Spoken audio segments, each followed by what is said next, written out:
Dad Perfect Revenge. Part 1/4. The wedding. I wasn't invited to the wedding. I wasn't invited to. We got married yesterday, Dad. It was just for special people. My daughter Emily said this while wearing a $50,000 engagement ring I'd paid for, sitting in a $1.2 million penthouse I'd bought her as a wedding gift, eating dinner on furniture I'd financed. I wasn't special enough to watch her say, "I do." But I was special enough to pay for it. My name is Harold Bennett. I'm 67 years old. And that dinner was the night I stopped being a father and started being a landlord. I've spent 40 years in the construction business, started as a lumber hauler in Chicago, winters that could freeze your bones, worked my way up, eventually owned the company. These hands are rough, calluses that won't ever go away. Souvenirs from pouring concrete and hauling 2x4s when most guys my age were sitting in offices. I'm the kind of guy who wears flannel shirts and work boots because that's who I am. Never saw the point in pretending otherwise. But that Sunday evening in May, sitting at the dinner table in the penthouse on North Lakeshore Drive, I felt those rough hands start to shake. "Yesterday," I said, my voice came out quieter than I wanted. "But I was home. My phone was on. I was waiting to hear when you'd set a date." Tyler Crawford, my son-in-law, married all of one day apparently, set down his wine glass and sighed like I was a child who didn't understand basic math. Tyler's 31, works in what he calls tech entrepreneurship, which as far as I can tell means he has a website and some business cards. "Look, Hal," he said, "nobody calls me Hal except people who don't respect me. My friends call me Harold. My family used to call me Dad." It was at the Ritz-Carlton, about 200 people, very curated guest list. You know how you are in those settings, uncomfortable in a suit and tie. We didn't want you standing around in your old jacket, feeling awkward among the investors and Emily's architecture colleagues. We did it for you, really, saved you the stress. Emily wouldn't look at me. My only child, my daughter, the girl I used to carry on my shoulders through Lincoln Park, just pushed asparagus around her plate with a fork that probably cost more than my first truck. "It was intimate," she finally said, her voice so small I almost didn't hear it. "We're planning a backyard barbecue for you later, Dad. Next month maybe. Something more your speed, burgers and beer. Something more my speed." While they drank $200 champagne at the Ritz-Carlton with 200 of their closest friends. I looked at Emily's left hand as she reached for her wine glass. That diamond on her finger caught the light from the crystal chandelier overhead. I knew that ring intimately. 3 months ago, Tyler had come to me saying he wanted to show Emily how much he loved her. He needed help with the ring, he said. The jeweler wanted $50,000. I wrote the check that same day. That was my money on my daughter's finger, and I wasn't there to see her accept it. Wasn't there to walk her down the aisle. Wasn't there to give the father of the bride speech I'd been mentally writing since she was 5 years old. I stood up from the table. The chair scraped against the hardwood floor I'd paid to install when I bought this place for them 6 months ago. The penthouse with the view of Lake Michigan that costs $6,500 every month in HOA fees and building costs. Fees I'd been covering since the day they moved in. See, I'd bought this condo as a wedding gift, put it in Emily's name, told her I'd handle the monthly fees until she and Tyler got established. I wanted my daughter to start her marriage in a beautiful home. I wanted her to feel secure. "Congratulations on your wedding," I said. My voice was steady, surprisingly steady. "I hope it was everything you wanted." "Dad, don't be like that," Emily said, but she still wouldn't meet my eyes. Tyler leaned back in his chair, swirling his wine. "We'll send you photos, Hal."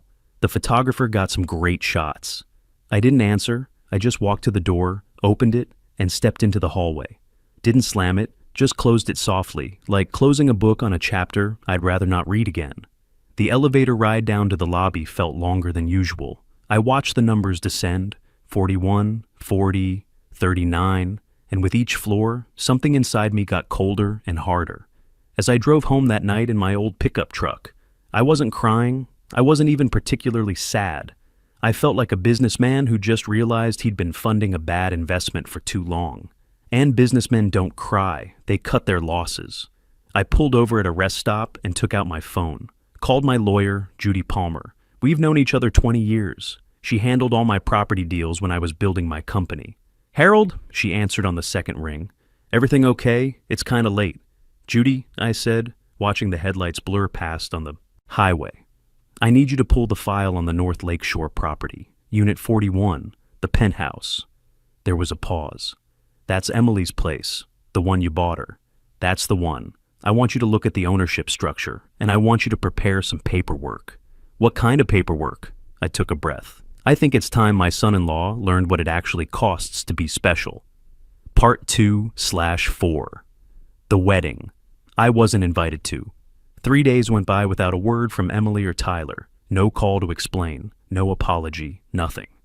I spent that time doing what I do best, working. Not physical labor anymore, but the kind of work that comes from owning 5 residential towers in Chicago and having $80 million in assets that nobody knows about, except Judy and my accountant. See, everyone thinks I'm just a retired contractor with a decent pension. They see the flannel shirt and the work boots and the old Ford pickup, and they make assumptions. They don't know that for 40 years, every dollar I made went into buying land and buildings. They don't know that when the market crashed in 2008, I bought 3 properties for pennies on the dollar. They don't know I own the building Emily and Tyler live in. They think they're connected to some faceless corporation called Bennett Holdings. They've never asked who Bennett is, never wondered why the name on their HOA statements matches their last name. Emily just assumed it was a coincidence. I was sitting in my usual booth at Lou's Diner on the south side, the kind of place where coffee costs $1 and the eggs come with hash browns whether you want them or not, when my phone rang. Tyler's name lit up the screen. I let it ring 3 times before answering, let him sweat a little. "Dad," he said, and I noticed he called me Dad now, not Hal. Funny how that works. "Dad, where have you been? We've been trying to reach you. Is everything okay?" In the background, I could hear Emily crying. "I'm fine, Tyler. Just been busy. What's wrong?" "It's the 10th, he said, his voice tight with panic. "The money. The transfer for the monthly building fees. It hasn't shown up. The management company portal is showing we're delinquent. Did you forget to process it?" I took a slow sip of my coffee. It was bitter and hot and perfect. "Oh, that," I said. "Well, son, I've got some bad news. Things are tight this month. My pension check got delayed. Some kind of administrative mix-up. Real headache."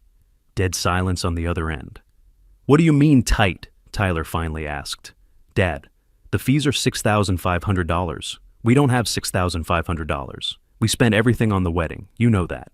"I know, son, but I'm afraid I can't help you this time. I've got to buy my blood pressure medication. Got to fix the transmission on the truck. But you guys are doing well, right? Emily's got her architecture job, and Tyler, you're running that AI startup. I'm sure you can figure it out. You just need to budget better." "Budget? Better?" Emily's voice cut in. She must have grabbed the phone. "Dad, this isn't funny.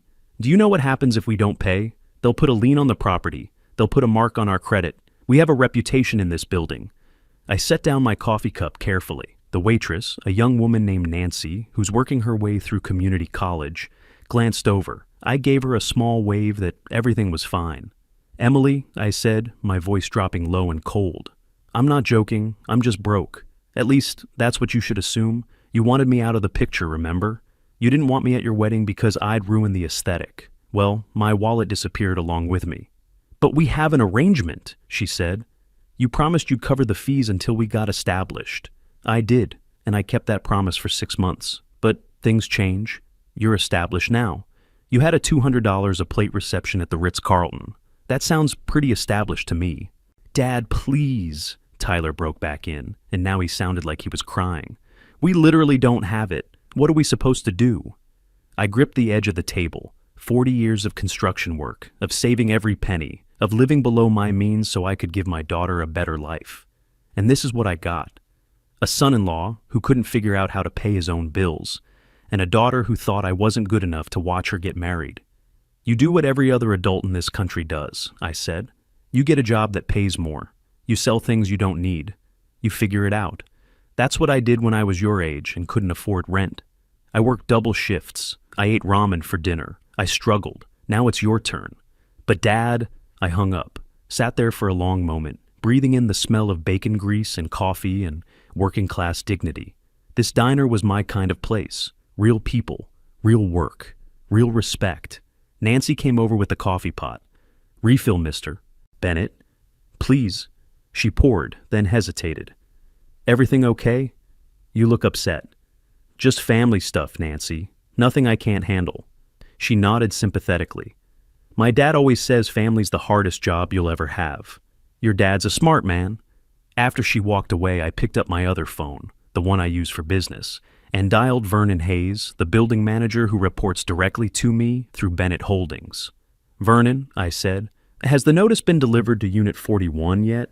Walking up there right now, sir. Got the envelope in my hand. Official notice of delinquency and intent to file a lien. Red urgent stamp, just like you requested. Good. Make sure it's visible when you slide it under the door. I want them to see it the second they come home. Will do, Mr. Bennett. Sir, if you don't mind me asking, isn't that your daughter's unit? It is, I said, which is why I know exactly what they can afford to lose. I hung up and stared at my reflection in the diner window. Gray hair, weathered face, rough hands wrapped around a cheap coffee mug. I looked like exactly what I was, a working man who'd built something from nothing. Tyler and Emily looked at me and saw a janitor, an embarrassment, someone to hide from their fancy friends. They had no idea they were looking at the man who owned their home, their view, their whole comfortable life. But they were about to find out. Part 3 out of 4. The wedding. I wasn't invited to.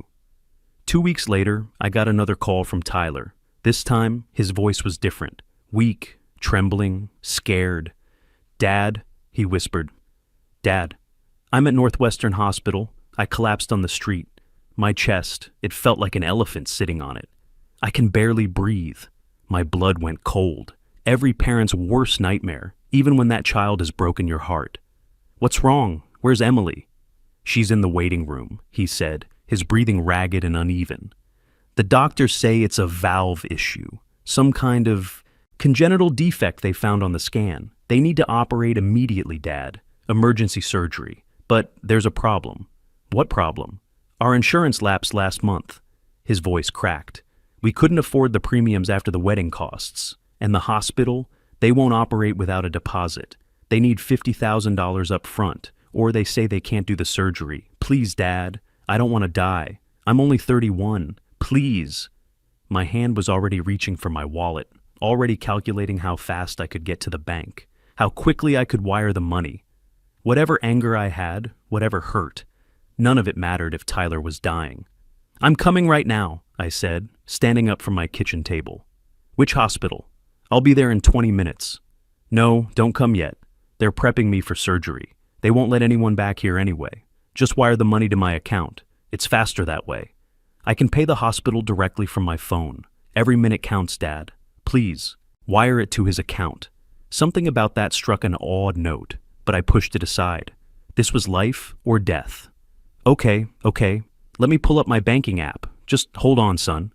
Then my phone buzzed with a text message.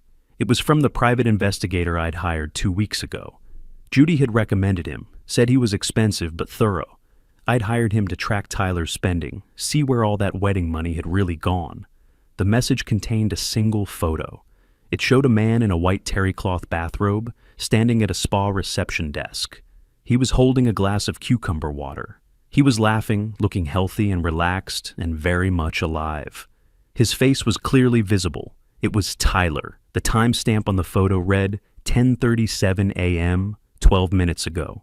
The location tag read Azure Sanctuary Spa and Wellness Center, 45 minutes outside Chicago. I stared at that photo for a long time.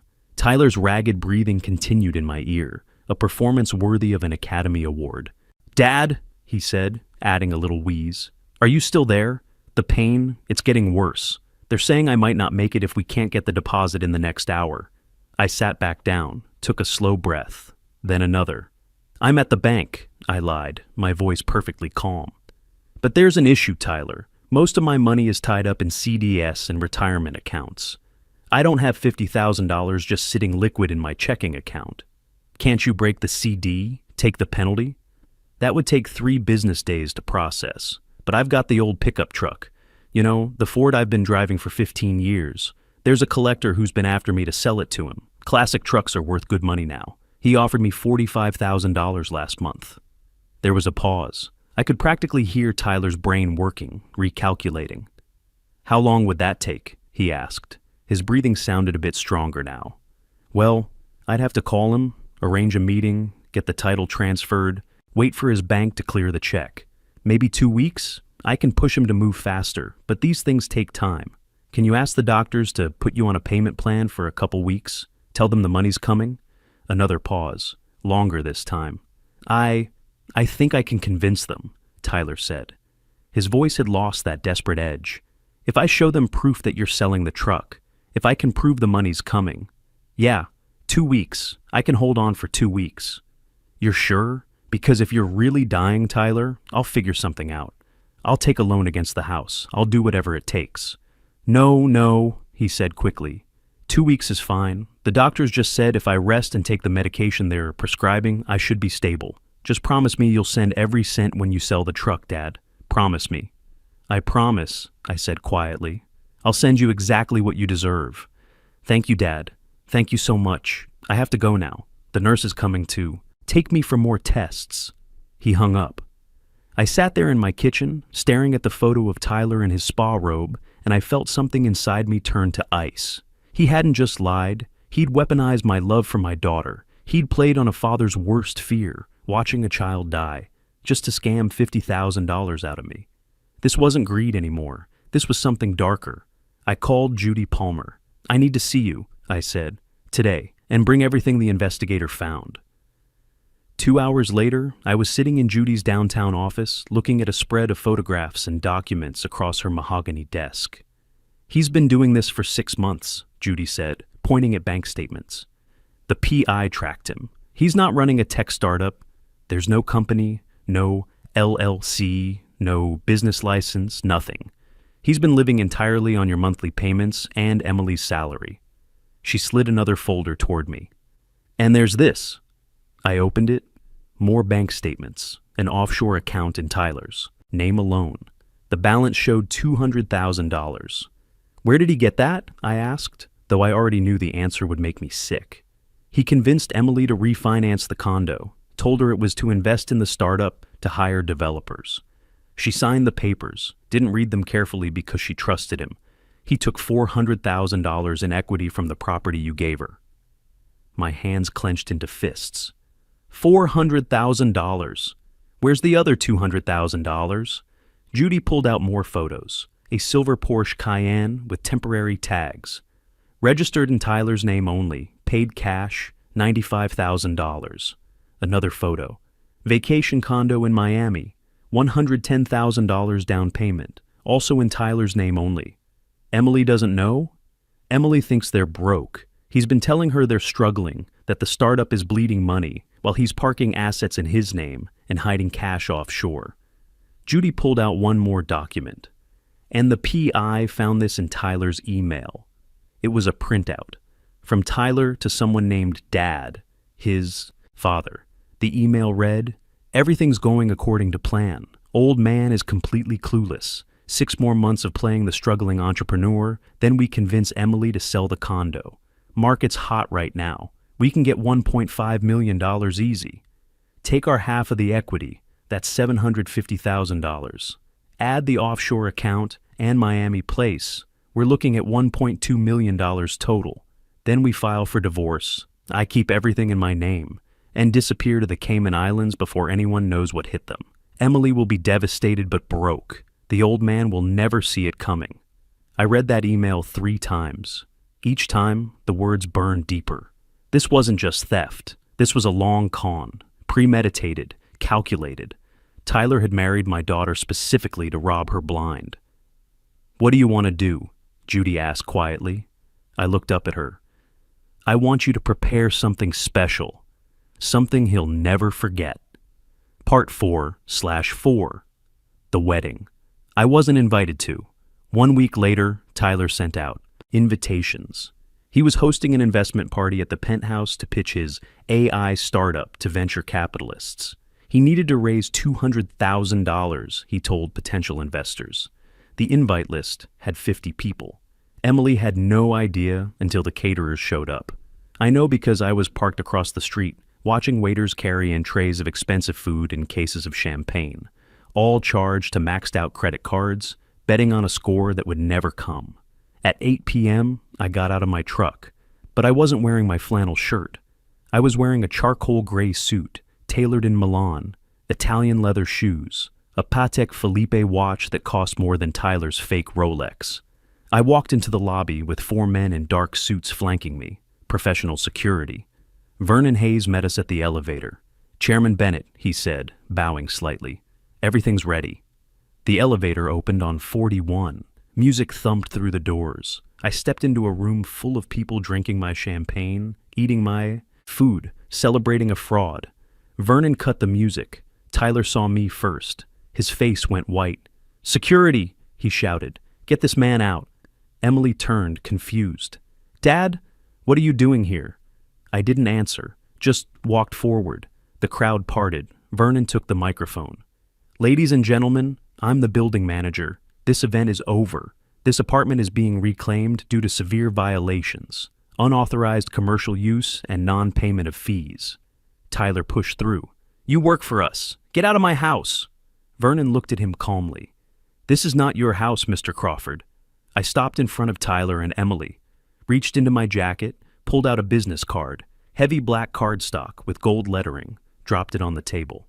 "Tyler," I said, "you think you rent from Bennett Holdings, some faceless corporation." I pointed at the card. "I am Harold Bennett, chairman of Bennett Holdings. I own this building, I own this apartment, and I am the landlord you've been planning to rob from the day you met my daughter." Dead silence.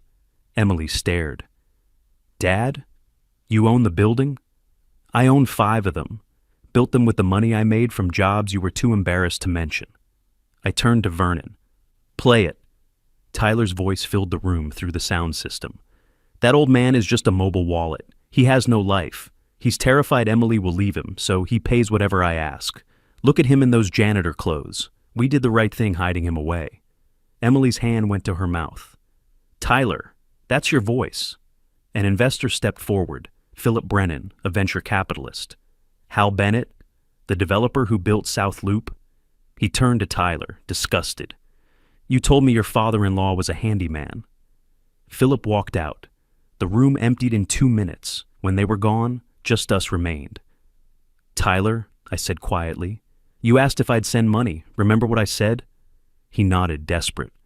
"I promised I'd send exactly what you deserve."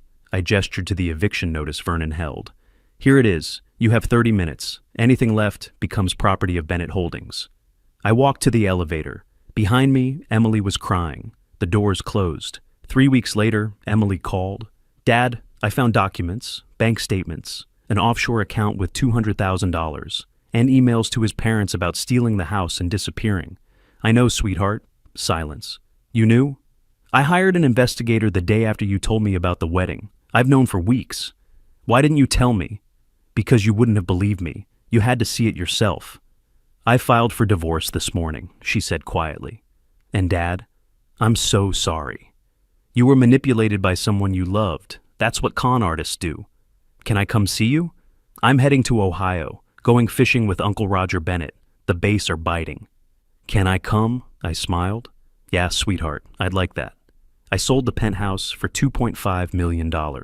Every cent went into the Bennett Scholarship for trades and construction.